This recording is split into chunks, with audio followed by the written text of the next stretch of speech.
right, we're live. Hey, how are you Hey, buddy. doing? Good, man. It's How are you? always a few steps that go on before we go live, isn't there? Like call in, StreamYard. It's just ever increasing broadcast to multiple channels at the same time. Yeah, very well. I'm looking forward to today's topic. I think not often discussed actually pricing. And when I say today's topic, and Yeah. we've got a whole mini series coming up for people, which I'm delighted about, based on your book around pricing. So this is great. Looking forward to it. Yeah, absolutely, man. Me too. It's a dreary, horrible day in Seattle here, rain but we'll brighten the day with fun podcasting. So let's jump into it. You ready to bounce in? And if you're listening with us live, we would love to have you say hello, leave a comment underneath the Facebook group you're in or the YouTube channel if that's where you're listening from, Yeah, and look, ask questions along the way if you'd like to as and well. this is me trying to get social media savvy because I'm such a podcaster, sort of dyed in the wool now. But why don't you tell us where you're coming from and what the weather is, which is a very British way of talking, by the way. The Brits are obsessed with saying Mm. Americans are obsessed with trying to find out if they come from the same state, it seems. But British people are just obsessed with talking about the weather. And I can tell you that the weather is kind of summery, and I can hear birds tweeting. So for once, it's not raining in Britain. It does happen. So tell us where you're coming from, what the weather is, as a Yes. soft, easy win, and then after that, tell us what you think as well. We'd love to hear your thoughts. Right then, Jason, are we ready to record Yeah, let's do it, today's? man. Yeah. Here we go. In today's challenging economy, pricing strategy is an incredibly important management responsibility. In today's episode, we're going to discuss 3 proven pricing strategies and the number 1 pricing principle from Jason's book, Pricing Power. Jason, delighted to talk about this topic. I think it's really under discussed. So let's talk about these 3 Yeah. pricing strategies. Tell us Yeah, more yeah. about that. Happy to jump into this one. I think the more the economy changes and more feel like we're in maybe a recession or certainly inflationary period. I mean, there's no doubt about that at this point. All of us as e-commerce sellers are asking similar questions, which include how do I manage my pricing effectively? And costs are going up, and competition is doing weird things with their pricing, and it puts us in a very, very awkward position as e-commerce sellers. And so I wrote Pricing Power a good number of years ago. Actually, it's been around for a while. It's 13 pricing principles. You can find it on Amazon. Get the Kindle version. This conversation is going to be deep dive into principle number 1 and the components of it. And yeah, as you mentioned, we're excited to be able to do ongoing conversations around these various principles in the book. So happy to jump into this. The first principle is powerful and important, and I think it sort of frames the whole discussion and conversation nicely. So are we ready to share the principle? Absolutely, yeah. What is the first principle then? The first principle of pricing is you need a pricing strategy or pricing methodology. Now, that sounds so obvious. It's like, wait, what? But the underlying thesis there is you can't wing it, or you shouldn't wing it. And you really should have a strategy that you've thought through and that you can say, yes, this is our approach as a company to pricing. And I think that's a really, really important first foundational principle to sort out for yourself. Yeah, I like that a lot. And I've recently, and thanks to your inspiration, so I listened to the e-commerce leader, and I went away and bought the book Competitive Strategic Analysis, I think by Porter. And one of the things that has emerged quickly from his thoughts, I'm sort of working my way through it. It's a dense book, but is that strategy involves accepting payoffs. Or trade-offs rather, not payoffs, not getting bribed. Trade-offs. So if you have one thing, you can't have the other. And this is a classic thing. So you can't have a product that you're positioning as really premium and yet sell tons of them for low price. Those 2 things are incompatible. And I think this is, and that's his way of defining strategy is what are Hmm. you going to focus on and what are you willing to sacrifice? And I think that's very grown up thinking because everyone wants Yeah, to have their cake and eat it. And even our prime minister here in the UK said, I'm rather pro having my cake and pro eating it. But I just thought, well, the whole point of that saying is that you got to choose. So I yeah, really like the fact that you've got to have a strategy, and for me the word strategy includes the word trade-off, and I guess we'll be getting into that as we get into the strategies that you talk about. yeah. Right. Yeah. So I mean, I think that's the first follow-on question after is what if you have a strategy. Well, then the question is what should your strategy be? What are the appropriate strategies that you can bring to the party or follow tried and true practices. And so that's sort of the gist of the conversation today. That's what we want to dig into. Yeah. Perfect. So tell us about the first pricing strategy then, which will be presumably a trade-off with other things that we might have to choose between. So what's the first choice? Yeah, and these will be common ideas as we kind of dig into them with people. But you've heard these phrases before. But I think the question is, how do you decide upon them? The first one is premium pricing, um, and the premium pricing idea or model is being the high-priced seller in your category, um, and uh, and so that's the first choice to make: is do you want to be the premium pricing person or the high priced leader? That's a hard position to take, and there's reasons why it could work amazingly, and there's reasons why it could work badly or won't work. But the first question is, can you be the high price leader? If you can be the high price leader in your niche or industry, it is the most favorable or most optimal position. And that, in my view, is the thing to think through. How could you be the high price leader? Because it provides the most margin on a per unit basis, and it positions you in the mind of the consumer as the leader in the space. The leader generally has pricing power. The leader generally is the one that can price themselves high and maintain that high pricing with the support of the user community. And so, for all those reasons, asking yourself, can if you can be in that slot, is the first thing to think about. I don't know if thoughts on that, Michael, but Yeah, I think it's I mean, first of all, I think it's often something that people think they're doing, but they're not really doing. Sorry, I just realized there's me someone calling. Sorry. yeah. Let me try again. Two platform itis there.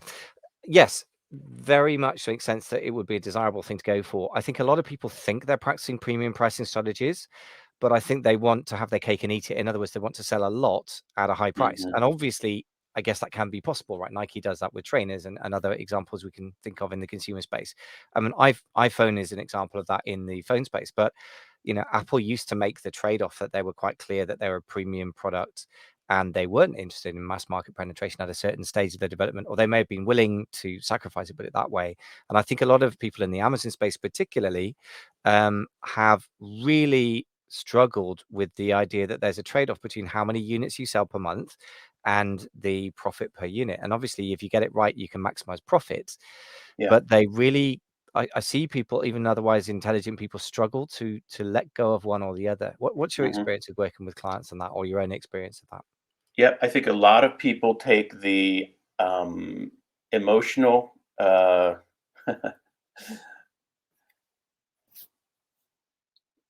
We can hear you typing really loudly.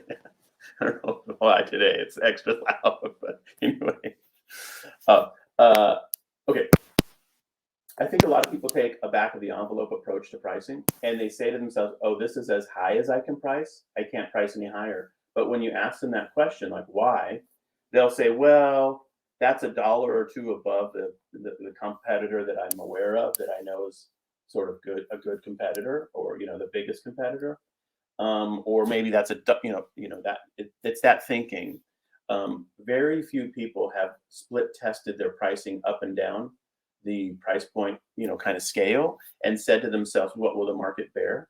And what happens to my per unit economics at the various price points? And so, honestly, a lot of times people don't know if they could be the high price leader because they haven't ever tested the thesis with a live fire exercise, like on Amazon or on the internet. Like, can you be the high price leader? Well, I don't think so. Well, have you tested it? No. And so, but it takes courage to kind of do that, and you have to be willing to ruin your sales for a day, a week, a month, whatever, if you fail that test. But if you don't fail that test, that's a really, really interesting place to be in. And so I think the first thing to do is to not just say at a gut level, what do I think is true, but say, how can I prove what's true with some tests, and document, outcomes, have an Excel spreadsheet or whatever, use tools like Splitly. I don't know that that's still a tool for Amazon, but tools that will allow you to serial or A/B test over time, longitudinal testing of your pricing, and see what the market will bear. because it makes all the difference on your unit economics. And to your point, sometimes even selling lower volume, but at a higher price, will net you better unit economics that you could be happier with for the long term. Yes, indeed. I think sorry, I'm muting his. Yes, indeed. So, I would say, I mean, I think Splitly's now gone away because I think Amazon does some of the activities they used to do in terms of split testing. I can't remember honestly that I've not run a split test on Amazon for a while. What I would say is this, that actually you can go a lot further than that, and you can actually use software these days with private label products. It's not been a common thing with reselling. There's been a lot of software around for a lot of time for Amazon specifically that will enable you to resell. A lot of that is rules based, so it can be quite primitive, and it can end up, getting the buy box and getting you sales at the cost of your profits. And obviously, there's a payoff there. So if you use tools, you need to know the nature of the tool and how to use it. There You is a said really reselling tools, but you mean repricing tools? no, I mean, so sorry. What I mean is repricing tools for Yeah. resellers. Right, What right, I right. should have Yeah. said. Sorry. Yeah. Sorry. Yeah. Thank you Yeah. for picking up. I realize what gobbledygook I'm speaking. Repricing tools for Yeah. resellers, which Yes. it's hard to keep your head straight with this stuff sometimes. But there is actually a really cool tool that I just want to mention that's a repricer for private label or custom products, which is harder to engineer because you need to pick specific competitors and it needs a more sophisticated system. And that's run by guys over at Eva who I've been working with to sort of help them develop the kinds of features that private label sellers really need. And that's quite exciting because they've integrated stock control into it, which is another flip side of the whole pricing debate, isn't it? If you put your price up, stock tends to move less quickly, and that can be good. If you're going to go out of stock, that ruins your profits and sales.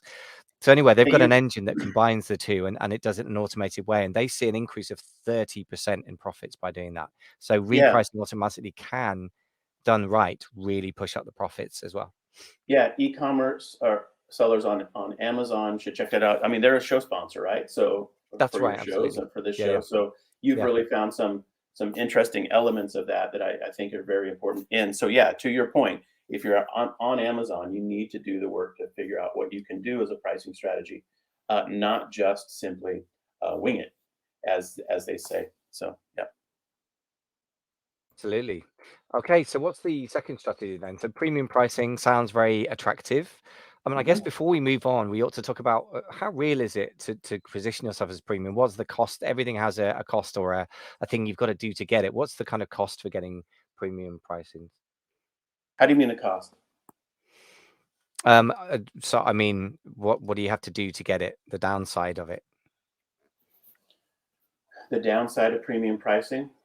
You mean if Yes. you try to become the premium price offerer in your marketplace and you fail? Well, that's one thing, yeah. And also, what are the downsides? But also, what do you have to do to achieve it? I suppose that's what I'm asking. Yeah.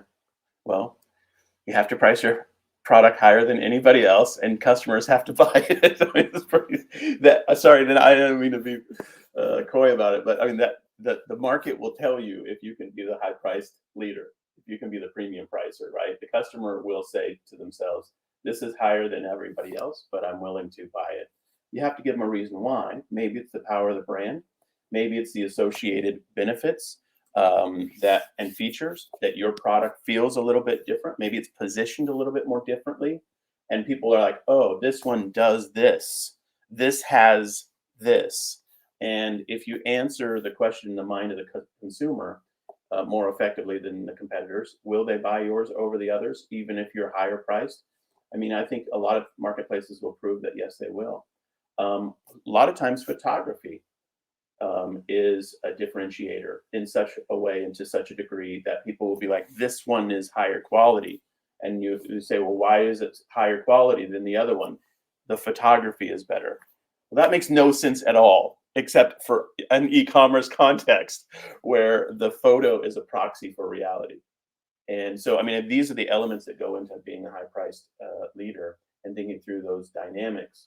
Um, a lot of little nuances as well. Michael, you would have insight into this, but I know a lot of people have said there's a pricing opportunity when you're FBA seller on Amazon versus merchant fulfilled. I don't know if that still holds up as much anymore now that there's, uh, you know, the alternates that are somehow in between Prime, merchant fulfilled, or whatever it is. But I know that people have said that those dynamics also allow for pricing discretion and interesting opportunities. Any thoughts on that? Yes. So the three options are merchant fulfilled, which is when you just do it yourself, and then it's FBA, fulfilled by Amazon, and then seller fulfilled Prime, which is hard to get, but if you have 90 days of good metrics and you can do the fulfillment yourself and you have certain capabilities, you will be then Prime eligible, even though you're fulfilling it yourself.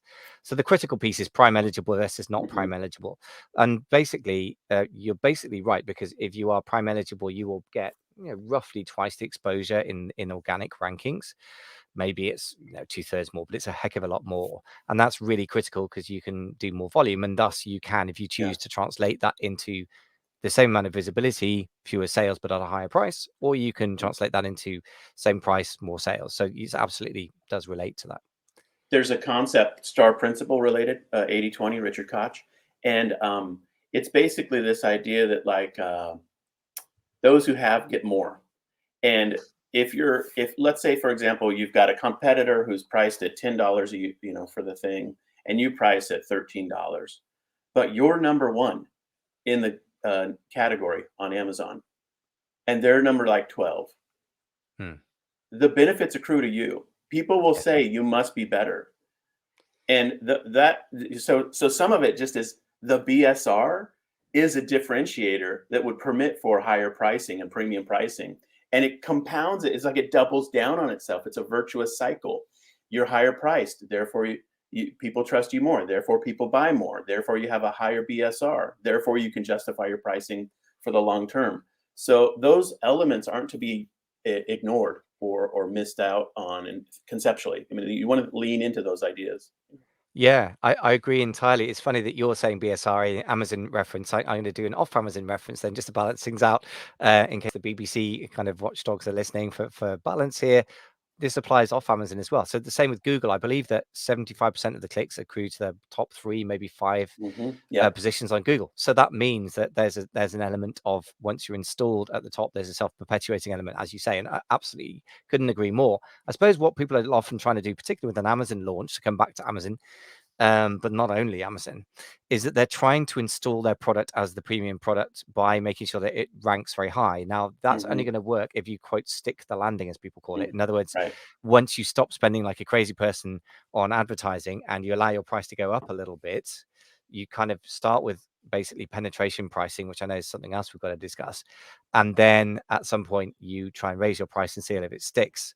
But that's the acid test. That's the launch strategy is not a premium pricing strategy. It is the way to kickstart a premium pricing strategy, I would Right. say. If the other Yeah. events are not in place, what happens is your product rises to the top and you're really happy until you look at your bank account, which is hemorrhaging money and giving it all to Amazon. Yeah. And then you stop hemorrhaging money and then it drifts back down. And if you're really unlucky and you're not mindful about your pricing strategy, to your point of having one, really important, because what happens then is you react and go, oh my goodness, and you start throwing money at Amazon ads again, and then it goes back up the rankings and you sort of, bob back and forth. Yeah. That's pretty There's disastrous and very common. Yeah, but on the positive side, on the opportunity side, if you're the, as they say, the victor goes the spoils. Let's say all things being equal, you're competing with 25 other people selling the same thing, but not the exact same thing as a reseller or arbitrageur, but in a similar niche, with your version. Um, the one with the most reviews is a victor. Yeah. You might have best selling rank because you have the most reviews. Therefore, can justify a higher price. Mm. Therefore, you'll have, because you get more reviews coming in, that kind of virtuous cycle. So there's a reason that phrase "to the victor goes the spoils" is used, because it's in these situations. So anyway, so this is an overview of premium pricing or luxury pricing that I think people want to think through. And if they can take that position or figure out how to engineer the taking of that position, it's well worth the time and effort. Yeah, absolutely. Yeah, Okay, so we spent quite a lot of time on premium pricing. No yeah, apology for that, because it's obviously something we all desire, well, many of us desire. But then the yeah. second strategy is a little bit different. So tell us about that. What's the second Yeah, the strategy? second pricing is what most people do, which is you could call it neutral pricing, or competitive priced offer. It is basically matching your competitors. So neutral pricing is the phrase. The neutral pricer is someone who's taking an audit of all the other sellers on in the marketplace that's selling something similar and saying, okay, the average is $22. I'm going to price mine at $22. So you don't want to be the high, you don't want to be the low, you want to be in the average. There's a lot of reasons to do this, and all things being equal, what that type of analysis is telling you when you look at all of the sellers and the price points, what the market is telling you is what the average consumer will pay, and there's logic in being in that zone. And sometimes you can be too smart by half, or as I like to say, do a half a backflip and do pricing strategies that are just too complicated. When in fact, everyone's selling their goods at an average price point of $22. You too should be at $22. And so, that's the simplest plan to go to market with. That's what most people do if they do back of the envelope thinking or strategy is kind of, okay, what's the gut feel for what these are priced at, and I'm too going to price mine, or the Me Too pricing is going to be in that range. So it's very straightforward, very simple idea there.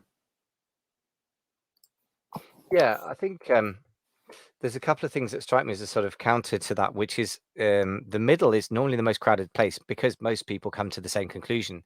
Yeah. That doesn't mean it's wrong to be neutral or competitive driven by your price, but I think that that there are some downsides I think you need to be aware of. One is that I've seen that it can be quite unstable in terms of sales, because what tends to happen is if you're ranked for, say, this is a simplification of life, but if you say there's one or two keywords that matter the most for your product on Amazon specifically, and say you're ranked number 3 for whatever it is, blue plastic widget, whatever it is, you may find that you bot between number 5 and number 12 and go on to page 2 when you suddenly get a lot fewer sales. It could be 10x fewer by just changing rank a few positions. Whereas if you're consistently at number 1, 2, or 3, you'll find a lot more stability. So there is a cost to be paid for that is non-obvious, I would say, that I've seen quite a lot. Yeah, I mean, you're average, and average doesn't stand out, and so that's the problem. And I totally agree. So for all those reasons, I spend the least amount of energy and thought on that neutral pricing strategy. I think it's the least interesting option. I think the third option we're about to talk about is the most interesting of the three, and the game that most people play. And so, this third idea, if I just jump into that, is is the idea of being the low price leader. Technically, it could be called penetration pricing, where you're trying to take market share by having your price be structurally engineered to be meaningfully lower than the average, as well as what most the better or most strong competitors' pricing looks like. And that penetration pricing or low pricing strategy, there's a lot of gamesmanship or strategy associated with that we want to talk through here in a moment. But it's an interesting thing to think about. Now, we've talked about premium, and now we're talking about being the low price leader. So those are the two ends of the spectrum. To your point, Michael, a few moments ago, when new private label brand sellers, for example, try to launch a new product on Amazon, frequently they'll try to play in this penetration pricing space. They'll try to be the low price leader to gain bestseller rank, to gain reviews. That's the common thing to go to market with. Most people don't go to market with a new product and say, I'm going to price this twice as high as everything else. Most of them try to say, I'm going to price this lower than everything else. But there are risks and downsides to this that are obvious and problematic that we want to talk through. But anyway, so that's the third idea is being a low price leader. And I think a lot of people get a bit fooled by when they do premium pricing, they see the dollar signs in terms of the per unit economics. And I think that they can see the dollar signs of penetration pricing when it's done badly, shall we say, in terms of the unit volumes. And I think that people get a bit fooled by public corporate strategy from big corporations that may be selling in the same places. They may be next to you on the Google results, or if you're on Amazon, they might be selling next to your product. But if you've got Tesco or Walmart or Amazon, they can borrow at a large amount of money at 1 or even 2% a year. In Amazon's case, at least, it has been historically, probably higher now. and they have public investments, so they have a massive amount of money. So profit and even cash flow does not have to be a priority for them, and it does for most of us running our own small or medium-sized businesses. So I would just caution that you need to your point, have a real strategy around this rather than falling into it, which is something I've seen. Yeah, totally agree. And so then the question is, how do you do this? How do you do it successfully? How do you become the low price leader or engineer it in such a way that you can maintain that? And I think there are elements of that that are critical. You can obviously be the low price leader any day of the week with short term tactics and strategies. So there's three or four of those that we could talk about here. I'll just rattle them off, and we can, if any of them pique your interest, we can jump into them. But the first one is just run a sale. It was like, okay, that's pretty straightforward. I'm the low cost leader today because I'm running 25% off sale. So if the average price is, let's just do the math in our minds, $20, and I'm taking a whack at it, and I make my product $15 for 3 days or whatever, am I going to be the low price leader? Yes. Is it sustainable? I don't know. So those are the things to think through. So a sale is simple. And there are a lot of reasons you can do a sale, but there are other ways you can do this as well. You can have, for example, what's called a loss leader product. Now, many retail stores do this. They have an item that they're willing to sell at a loss because they know when you come to their store, you're going to buy 2 or 3 or 4 other things that they have good margin on. That loss leader strategy is something every e-commerce seller can do. I always talk to people about having a digital item that's, referred to as an ethical bribe to sign up for your newsletter list when you set up a Shopify store.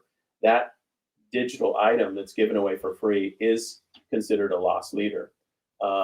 It costs you something technically to have created it, so I think that's a key part. The third thing you can do is you can create the ethical bribe, as I just mentioned, and I guess that's obviously similar. Just build that and give something away for free. And the fourth idea is to do a tripwire. Now, a tripwire is a strategic front end low priced item that has a logical upsell. So a little bit of nuance there. It's like, what's a good example? Sell a remote control that needs AAA batteries and sell it for $3, but then sell the AAA batteries for $44. That kind of idea. It's part of a system that allows the customer to take a first step, but then the second step costs them money. And you balance strategically where you make money or don't make money to get that system going. So those are a few ideas about how to become structurally a low-cost leader. Yeah, this is great stuff. And I think that a lot of us in the Amazon focused world tend to over focus on sales and short-term discounts. And I think that's fine as long as A, you've got a good reason for it, and B, it sounds obvious, but you add up the overall profit on that product line over the course of a year. I mean, I find an awful lot of people discount like crazy for Black Friday, Cyber Monday, and that drives volume. It certainly gives customers great deals, and it gives Amazon a lot of money. But a lot of the times, I find a lot of people get less and less excited about that because they realize over the years they don't make much extra profit. So you got to have a really good reason for a sale, and everyone else is doing it is, in my opinion, and that of my more experienced clients, not a good reason. The loss leader thing is great. I think on Amazon, it's really hard to engineer the fact that you get people to buy one product and then cross sell to another one. Because they Unfortunately, can buy the second product from anybody on Amazon, not from exactly you. so, yeah. So Yeah. there's a very good reason to have, a place that you can sell yourself if you can get that to work. That's a whole Yeah. different set of economics. The ethical bribe, I think, is underused by Amazon sellers. It's a good reason to have a website that you can capture emails on, even if you don't do any selling on it. I think the sort of hybrid where you have, say, a site that ranks well on Google for SEO, which is not free traffic because you have to pay for the writers up front if you or spend a lot of time on it yourself, but gives you traffic again and again, and email capture, and then getting people to buy on Amazon is something that I see the savvier people doing more and more of, and I think that's a really good way of getting some of the best of both worlds. And then finally, the tripwire sale, well, that is a reason to have your own D2C site because then you can control the funnel that people enter. The only way I can think of that you would do it on Amazon is if you were mentioning remote control and batteries, but I mean, the classic is print cartridges, right? So you sell a printer, an inkjet printer for Yeah. $40, and then you sell them replacement cartridge that will do a whole 200 pages for the next 5 years. I mean, it's a great thing to be on the selling side of, or slash terrible thing to be buying, I think. But that's a great example of where you could kind of have a tripwire sale on Amazon and it would work. Yeah, that the old classic original idea before the internet age was the razors and razor blades and blades model. Give away the razor and sell the blades, and that Yeah. that type of idea was the analog version of this idea from the olden Well, and the days. Dollar Shave Club is still a valuable commodity, and Gillette's not doing badly. Mhm. I think razors is still it still works, even though it's the oldest thing in the world. I guess that's Oh, why sure. Warren Buffett was an investor. So, but Yeah, you're right, razors, even better example. You're right. I was just thinking of inkjets because I always found I yeah, used to get through a lot of those until I realized and bought myself a laser printer. yeah. But much to the The chagrin of everyone who sells inkjets printers. yeah, Um, I was just going to say the difficulty with that model is you just have to be really ethical and honest because you know people do not appreciate the Apple phone that goes obsolete in 2 years version of reality for no apparent reason. If you sold the razor and blades model and those razors lasted for eternity as sharp as ever, you wouldn't have that opportunity. There's a reason why guys are willing to say, I need a new razor blade because there's pain involved in shaving when you don't have a new razor blade. And so there's an inherent, I need something new here. And you can't fake that. You can't create a product system that doesn't really, with integrity, support that idea, or customers will just be like, you guys stink. This is dumb. I'm going to find a provider that actually gives me the whole product in totality because you're a gimmicky product seller. And so you just want to walk that line carefully and think through: is there justification for that type of tripwire or step one, step two product approach? Yeah, that makes a lot of sense. So I know that that's a sort of challenge. That's an external slash market challenge or marketing, market perception. What about the internal challenges? I know in your book you say that Mhm. you need to be pretty aware of some financial numbers if you're going to make penetration pricing work without going broke. So what are the things that we got to look out for there? Yeah, three things stand out. The first thing you've got to be clear on is what your cost of customer acquisition is. So to acquire the customer. Now, most Amazon sellers don't contemplate that as a number. They just say, am I successful on Amazon? Yes or no. And they know that they've got whatever it is, the 15% fee structure on Amazon plus whatever adds up to whatever amount the current fees are. I don't know, 15% or I don't know, whatever it is. So, but that number, that crucial number, is the cost to acquire a customer. People who sell on their Shopify site direct to consumer have immediate math to work through to figure out how much can I spend in advertising or other strategies to acquire a customer.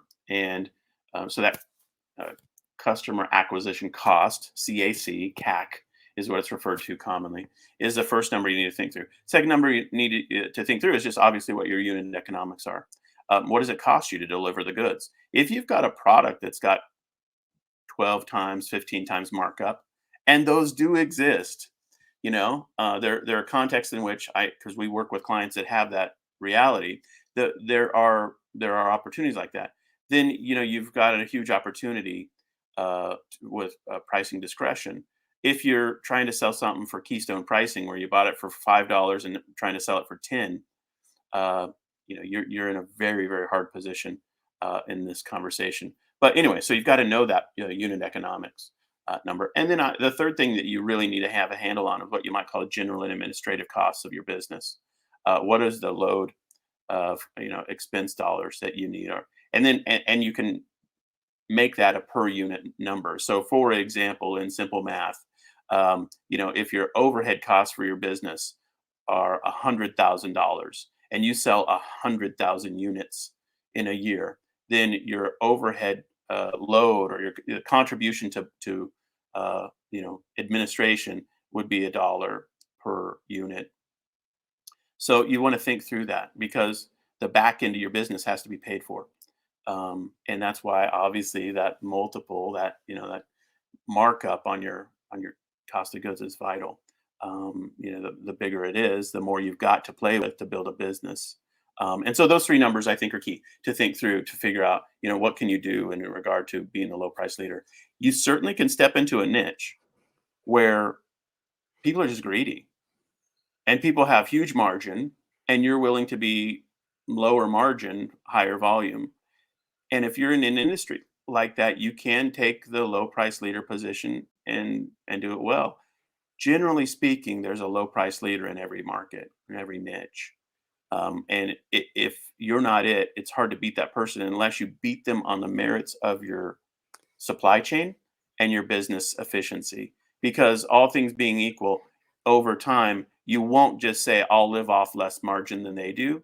You have to build a business that successfully runs itself, living off less margin than they do. And that's hard work. And you can't just say, well, I'm just going to spend less on toner cartridge and eating out and that kind of thing. Um, and maybe you can for the short term, but you've got to think through: is my business sourcing the product and making it cheaper than these other companies? And I think that's vital.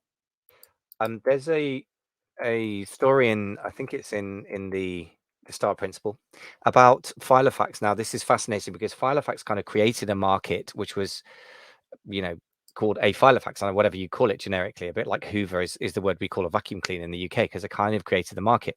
And they were also the leader in the market, as is often one of the best ways, the classic kind of Richard Koch suggestion or strategy.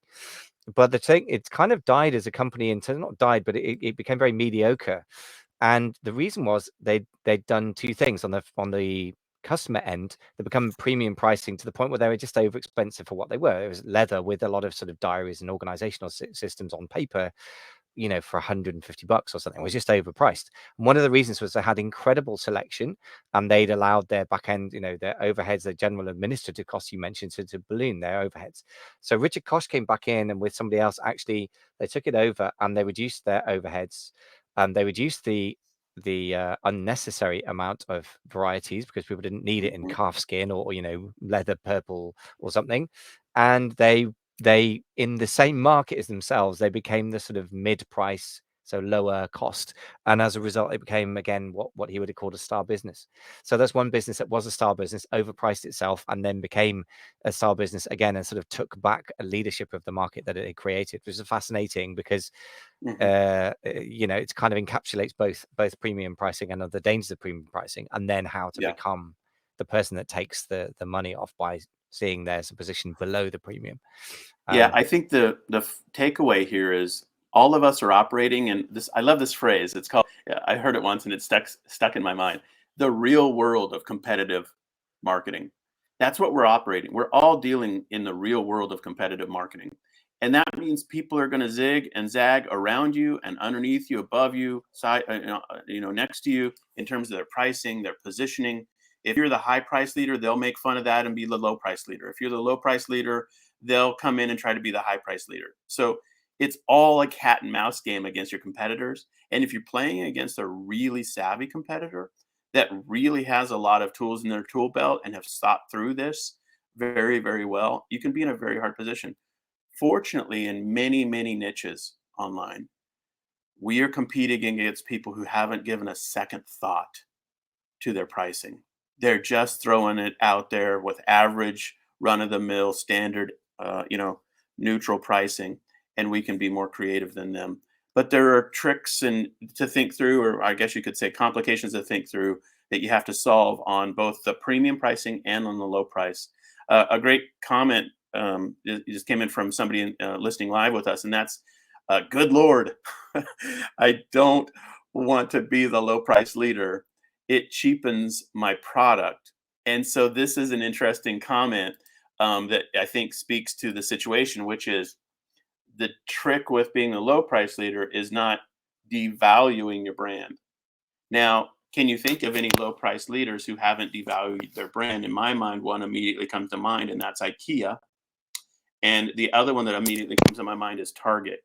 And then I don't know how it is in the UK, but in the US, Target is like just the incredibly much loved brand for kind of the younger female demographic. They just love to go to Target. They find high quality stuff for affordable prices, and it hasn't cheapened their brand. So, but that's the thing to sort through. If you do become the low price leader, how do you brand yourself in an interesting way so that it doesn't devalue the offering and have people think, oh, that's just junk, or it's lesser or inferior than the other items. Absolutely. I mean, IKEA is also very beloved in the UK. I can't think of the equivalent of Target, although Aldi is becoming quite beloved amongst the younger who want sort of good value. My wife loves a bargain, to the point that EQ Chair Handmaids has said that sounds like the response of somebody who, in their heart of hearts, wants to be a premium pricing person, considering the possibility of penetration or low pricing, which is fine. In which case, stay premium. But what I would say is that sounds like you're starting from a point of premium as the good thing, and then cheaper means bad brand. Whereas, of course, the good, cheap brands, as in low cost, have a very strong loyalty and brand just for value rather than for extremely high quality. So Asda in the UK is a fairly well liked supermarket. I think that has a good reputation. Aldi is really starting to take market share off them because it has a reputation for very, very good value, and Yeah, I'd say the yeah. quality of their food is very good value. So Mhm. yeah, it's a different kind of brand reason why people are loyal to your brand, right? I guess it comes down to value as the primary driver, or maybe some other qualities that you have that you can provide. I like to use the phrase an appeal to value, Hmm. and Target's making an appeal to value. Walmart's making an appeal to value. IKEA's making an appeal to value. Those customers who walk into an IKEA, for example, because I think that has one of the stronger brands of the three, but or Target, they're walking into the store itself saying, I love this brand because it's a great business offering me a low value, a low priced item that's high value. So in the mind of the consumer, they're playing with this idea of brand loyalty and respecting and valuing the brand because it's offering them an appeal to value. Um, that's something to think through. That's the power of a strong brand, and you have to have that to play that game, or else you do become just an inferior competitor, which is not the position you want to be in. Yeah. Absolutely. Just final thought on that. An example is that to the point of being a beloved low price leader, but that's the kind of consumer side of it. If you build a business that can live off that, then that's the only way to keep it sustainable. So that can lead to a lot of complexity on the back end to produce something that consumers perceive as very simple. So Ford, for example, Henry Ford, when he created the Ford motor car, did a lot of work with vanadium steel, which involved metal alloys, new complex, very modern, never done before manufacturing processes. Why? Because it would weigh less and it would ultimately be cheaper per unit. Thus, his unit economics were lower. He could mass produce it at a point where suddenly it became an explosive growth in the buying of cars rather than just being a sort of very, very slow growth because it was premium priced.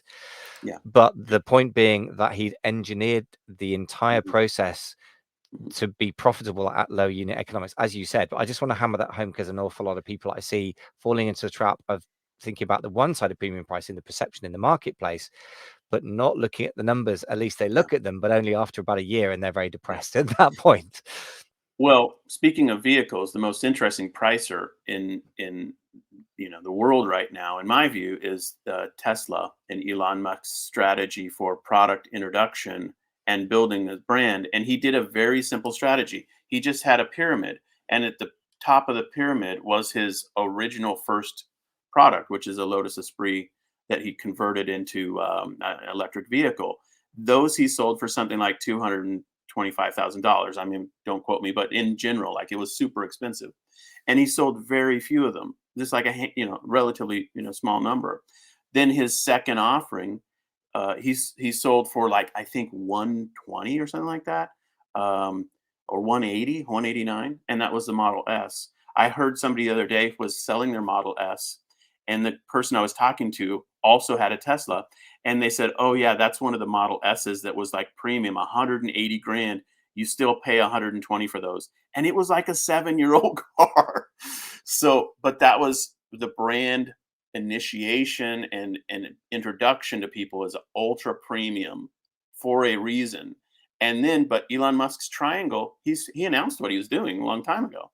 The third leg in the triangle is a high production lower price vehicle, and he's going down that pyramid construct with higher volumes every new vehicle with lower prices, and the brand itself has become this high aspiration, high quality, cool, environmental friendly, car, but the prices are getting less expensive every time he rolls a new one out while maintaining this perception of high quality brand. So anyway, so those are the things that he's played with that are masterfully done, and I think we could learn a lot from those ideas.